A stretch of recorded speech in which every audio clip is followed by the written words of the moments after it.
Hey everybody, my name is Garrett Simmons and I'm here with the 2025 question of the month for the HIV Stops at Me campaign. So let's dig in.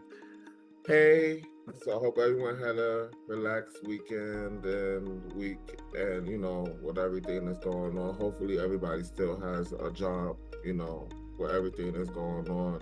So today I'm here to talk to you about my target audiences, which is people living with HIV and getting Medicaid and Medicare.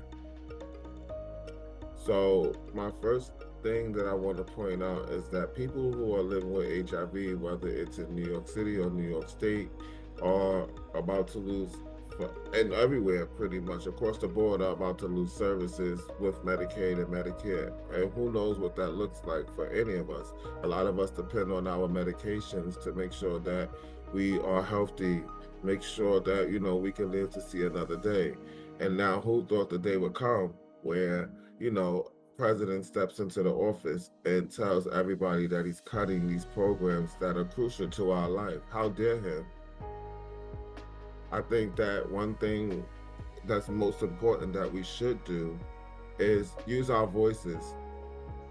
And what I mean by that is our social media platforms, our TikToks, our Instagrams, our Facebooks, our Begos, all of these great platforms that they have for us. I think that that's key to success for one of us, for all of us, excuse me, to be able to have our voices heard, but also write letters to our congressmen, our legislators, and all of these people that write and put laws and protect laws, because these are the people who are now going into a new election and they need to have these votes.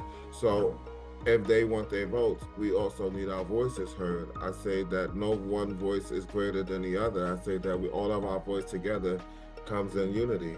So what I mean by that is we won't be losing services like gender affirming surgeries for our allies, our transgender sisters, all the things that they're going through right now, all the troubles that they have to worry about if they lose Medicaid, how they can't keep up their moan shots or how they can't keep up their health. And that's going to discourage a lot of people from going to the doctor, literally due to the fact that if they lose their Medicaid, they can't. So we all together as one have to stand together in order for this thing for the next 4 years to at least go somewhat smooth for us. We already know that these things were written in a book that we all know that is full of crap. So the question is what are you going to do? How are you going to impact this history and show people that you were here and you fought the great fight with everything that's going on now, because we stand to lose a lot of people. We have a lot of people that's older that's aging with HIV, a lot of people that get these services through HRA and Medicaid and all these things like that pay for all of these services that we get. Once they get cut, where are these people, where all of us gonna live? How are we gonna pay our rent? These are very important things to worry about. And I know that we all have these questions, but we're not all in a rush to say them one at a time, because we're all concerned about TikTok and Instagram and what's going on there. No, when we have those platforms, we should use those platforms to raise our voices and let people know that this injustice that they're putting against us is not right. When they take away your civil rights as a person to live, they take away everything that you stand for, because if you don't stand for something, you'll fall for anything. And I think that's been proven time and time again. So when I think about all of this stuff that's going on, and the irony of it is that a lot of our programs right now get federal funding, and a lot of the places that get federal funding deal with people who get Medicaid and Medicare. So when you look at it, it all connects some way, somehow. And people who live with HIV depend on these services because the medications are expensive. And I don't want to just limit anybody, but just to like the LGBT community and say, oh, we the only ones who have HIV. No, there's a cisgender woman, there's a cisgender man, there's a trans man, there's a trans woman. We all are a community of people who are susceptible to contracting HIV, or if we are living with HIV already.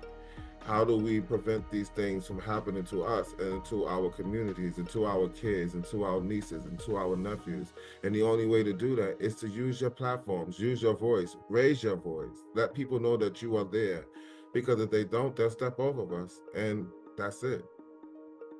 But it's truth in everything that we do because we order our footsteps in order to be able to be these great people and these future leaders. So as a CEO of my life, I'm going to use all of my platforms. I'm going to use every day I get out and go to work and I speak to people and I say, hey, do you know this is going on? Do you know who this is going to affect? And sometimes, you're going to get a couple of people who may be naysayers and don't really care, but if you stop, everybody else is not going to be able to follow along with the lead. So I hope that everybody it finds this message well. I hope that everyone, takes some time to think about this and get a peace of mind and wrap their mind around this because a lot of people already have lost their jobs. If we have no funding, we have no jobs available for people to outreach, no funding available for people to help people get on these programs such as Medicaid and Medicare. So our voices matter. Don't stand silent when you're being attacked. Thank you, and I'm glad you had to take the time out to listen to me, and hopefully that something I said impacted something in your heart in order to make the change for you and for everyone else. But as a CEO of my life, I represent you and everyone else. So come along with me and let's fight the good fight.